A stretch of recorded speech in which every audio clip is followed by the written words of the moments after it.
बाबू मन हर रात भर तोला वो ईमान से निहारत रहे। ये बक्सा के तीर में स्टेज के नीचे लाइट के तरीका एकदम जोरदार तौर से मजा लेते। और मंच के सभी कलाकार भैया संजय धारवे जी, राहुल जी, काजल जी, सरिता रानी, सभी कलाकार मंच में आए इस गीत में।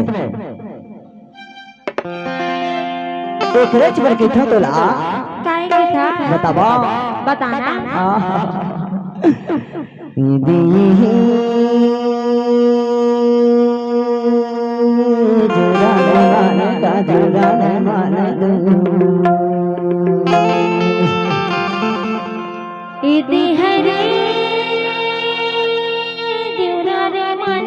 संचालक महोदय सभी कलाकार को पहुंचाए। सांगले माटी छाप लय खोपा जरे मोर चेला चुकाए गए तोला। अरे भूसी डोंगर मां पाए मोला जरे तोर निये चुकाए गए।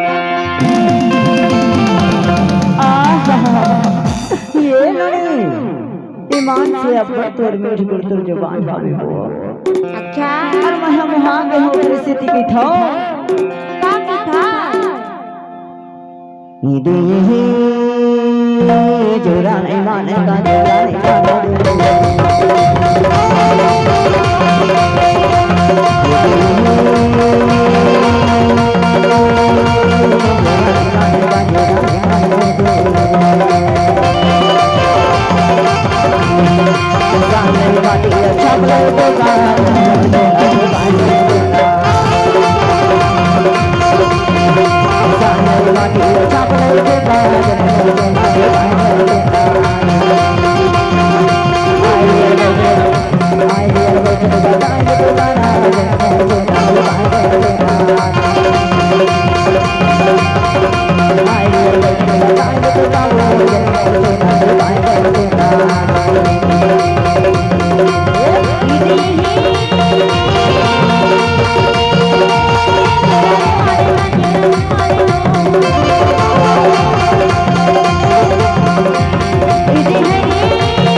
कमोर